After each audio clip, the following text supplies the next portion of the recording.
Good morning poker. Eh bien, rebonjour.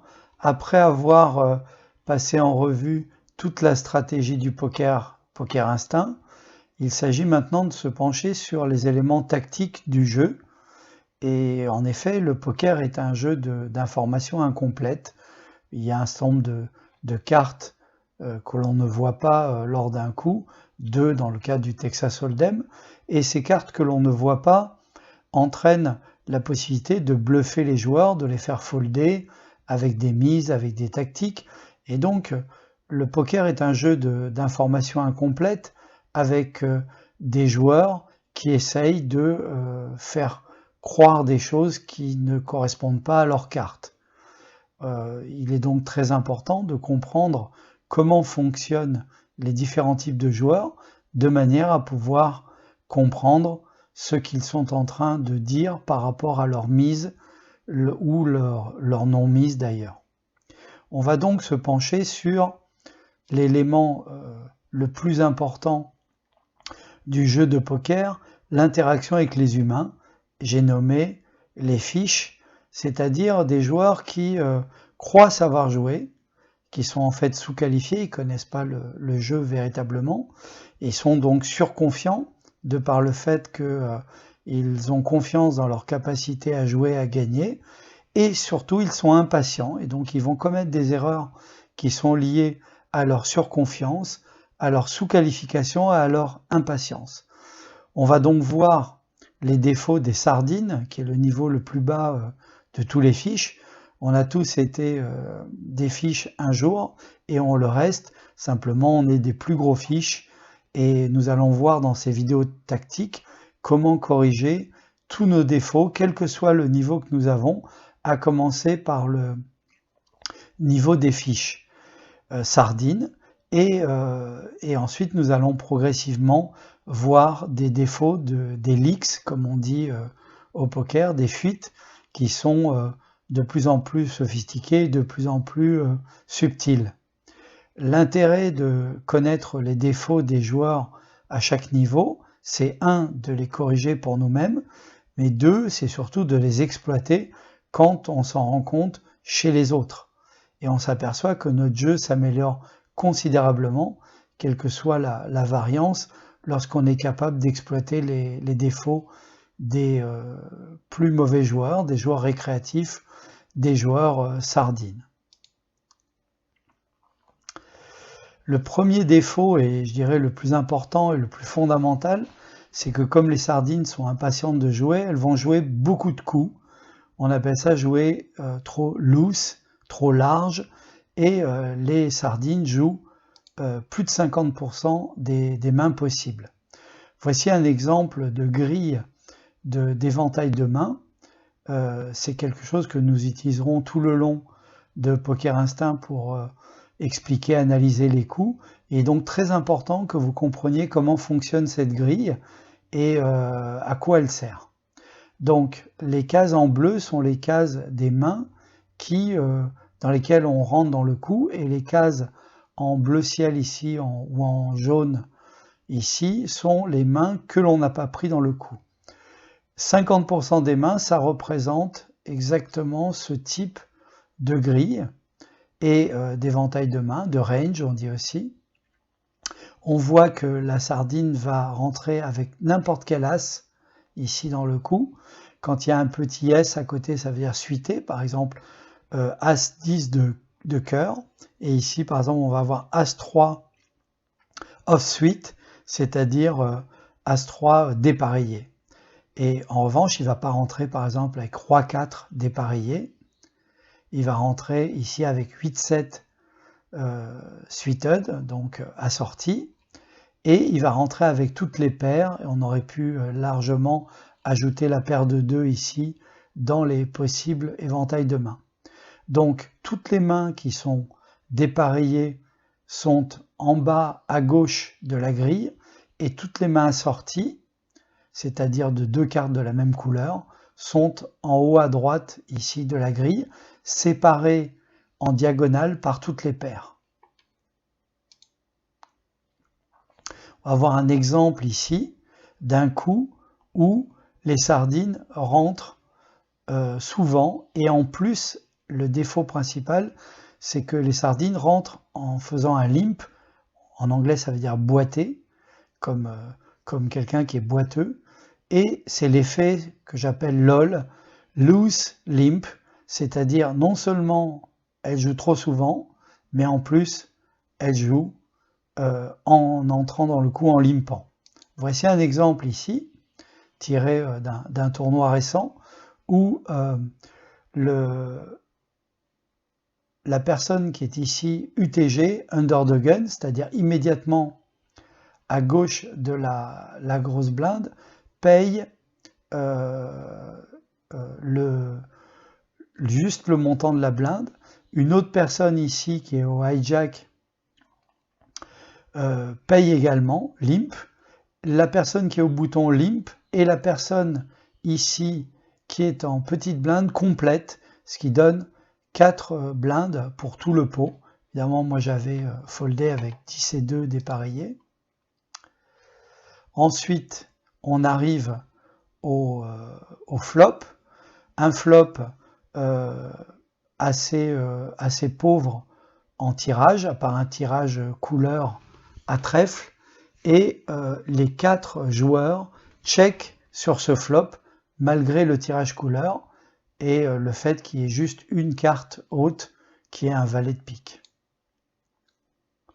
Ce qui veut dire que personne n'a de fit, puisque tout le monde check. Ça va aussi avec le fait d'être entré en limpant, la sardine check tant qu'elle n'a pas de fit. Et ici apparaît une carte au turn, après que tout le monde est checké, qui est l'as de pique, qui donne à la fois une grosse carte. Si quelqu'un avait un as ici, il a intérêt à miser, parce qu'il y a 2 tirages couleur. Il y a le tirage couleur pique maintenant qui est rentré, et le tirage couleur trèfle qui reste. En fait, tout le monde check, et on se retrouve maintenant à la river avec une doublette du 4, c'est-à-dire que si quelqu'un avait paire de 4, il aurait un carré là, et si quelqu'un a juste un 4 ou as 4, ça lui fait un brelan ou un full, ou valet 4 également, qui est quand même une main qui est en dehors des 50% des mains de départ qu'on a vu tout à l'heure. Et donc, que se passe-t-il avec ce pot très faible où tout le monde a checké post-flop? Eh bien, tout le monde continue de checker, et donc, on se retrouve à l'abattage, au showdown, et le showdown nous donne quoi? Eh bien, on s'aperçoit que chacun est rentré dans ce coup avec des mains plus que marginales. Ici, le joueur qui était en UTG, donc qui était le premier de parole, est rentré en limpant avec des connecteurs, mais dépareillés, 8 et 7. Ici, quelqu'un a payé, alors qu'il lui restait que 11 blindes, a payé avec dame 5 dépareillé. Ici, quelqu'un au bouton a payé avec 5 et 2 dépareillés, une main extrêmement faible. Et finalement, c'est la petite blinde qui avait juste complété et qui remporte le coup avec une simple hauteur roi. Notez que personne n'avait même de potentiel tirage couleur en étant rentré dans le coup avec 2 cartes assorties à trèfle ou à pique par exemple.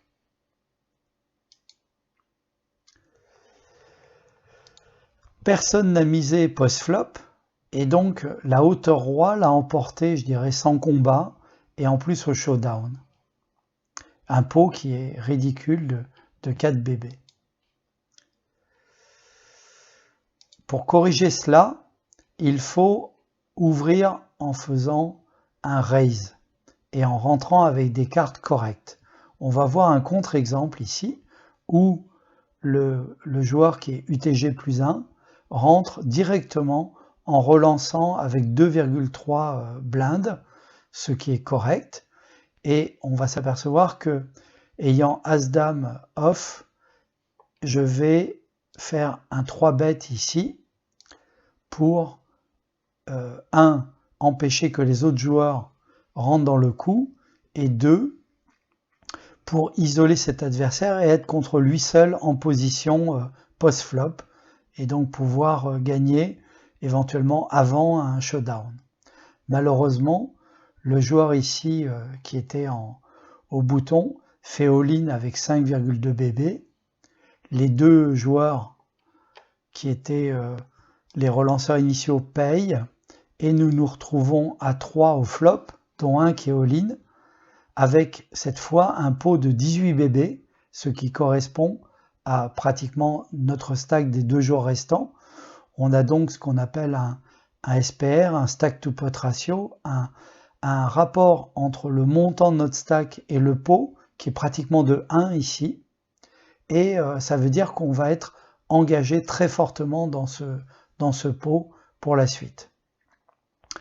Le flop est un flop que je ne touche pas, qui est assez faible. La plus grande carte, c'est un 10. Il y a un tirage éventuellement pique, couleur pique, et il y a éventuellement des quintes possibles avec 9 et 8, ou des quintes gutshot, des tirages avec valet 9 par exemple. Et évidemment, quelqu'un qui aurait 2 piques ici serait assez avantagé. Moi j'ai 2 overcards, et donc je décide de faire check, et l'adversaire avait fait check avant.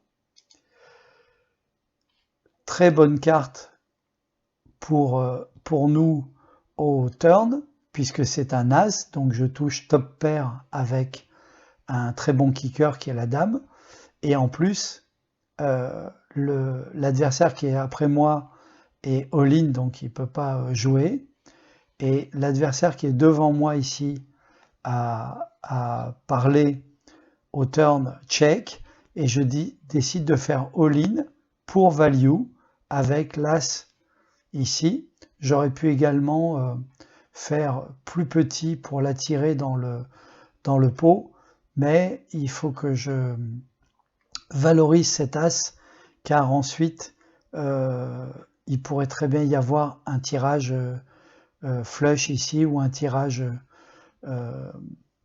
quinte, et je veux empêcher qu'il y ait un bon prix pour son tirage, voire une carte gratuite. La rivière est une brique ici, dans ce cas-là, sauf si on avait eu 9 et 8, qui aurait fait quinte. Et en tous les cas, c'est pas un pic. Et là, on s'aperçoit à l'abattage, eh bien, que le joueur qui avait ouvert 2,3 est tout à fait correct à avoir ouvert. Et ensuite, quand il a payé le tirage couleur par rapport à l'as ici, puisqu'il avait la deuxième meilleure couleur avec roi-dame à pique, a pu faire une bonne opération, une mauvaise opération. On verra ça dans une vidéo ultérieure, dans les calculs de probabilité par rapport aux cartes restantes dans le paquet, les outs, par rapport à un tirage couleur ici. Est-ce que ça valait le coup de payer ou pas ce pot? Donc je remporte le pot, et au passage, on s'aperçoit que ce joueur a payé un all-in avec un as-5 dépareillé, et c'est évidemment une très mauvaise opération qu'il a faite de faire cela. Et le pot est assez important, puisque on a un pot de 50 BB contrairement aux 4 BB de tout à l'heure. Le conseil qui permet d'éviter l'erreur de base des sardines, c'est-à-dire le LOL, le loose limp, c'est de rentrer en mode tight dans les coups, et en particulier de rentrer avec toutes les paires, pour essayer notamment sur les paires moyennes et les petites paires de faire un brelan, ce qu'on appelle faire un set mine, c'est-à-dire de rentrer dans la mine pour trouver un brelan, de rentrer avec des as, vous voyez, dépareillés, pas très bas, pour éviter d'être dominé par le kicker quand l'as sort. On a vu l'exemple ici avec le As-5 offsuit, qui était dominé par mon As-Dame, qui est ici bleu, qui est dans le bon range. Tous les Broadway, pour différentes raisons de quinte ou de top pair avec un assez bon kicker. Tous les As suités assortis pour avoir évidemment la flush max, quelques rois assortis pour avoir soit la flush, la deuxième flush, comme roi-dame suité qu'on a vu ici, soit pour avoir une top paire avec un bon kicker, donc on descend pas trop bas, et les connecteurs ici, assortis, c'est-à-dire deux cartes qui suivent assorties, comme 9-8 à cœur, par exemple, de manière à pouvoir tenter soit une flush, soit une quinte, sont des mains très performantes post-flop notamment, et on peut même aller jusqu'à ajouter des connecteurs gapés suités, c'est-à-dire avec un trou comme J9 entre le valet et le 9, toujours suité. Voilà un exemple de range de main, indépendamment naturellement de la position où on a appris que plus on était en bonne position, plus on pouvait élargir ici l'éventail de mains, en ouvrant ici à la lisière, à la frontière des mains en bleu de chaque côté. On voit qu'on rentre plus facilement avec des mains suitées qu'avec des mains dépareillées ici. Et inversement, on va restreindre encore ce range de mains dans le cas où on est près de UTG. Et donc là, le roi-dame suité en UTG plus 1, c'est-à-dire la position immédiatement à gauche de UTG, était somme toute assez fondée en ouverture. Après, vous avez vu que il a payé un 3-bet hors de position, et donc je ne sais pas si c'est la meilleure chose à faire. Ça dépend d'autres paramètres qu'on verra dans d'autres vidéos tactiques. En résumé, pour corriger le premier défaut et le défaut essentiel, le défaut LOL des sardines, le loose and limp, vous devez faire un tort ou un tight and raise, et ça leur fera grand tort d'ailleurs, où vous pouvez l'appeler TIR également, tight raise, TIR, et donc vous pouvez leur tirer dessus avec ce tight and raise. Donc vous rentrez avec moins de mains, serré, tight, et vous faites un raise, vous relancez, vous ne rentrez pas dans le coup en limpant. Voilà, c'est tout pour cette première vidéo tactique. À très bientôt.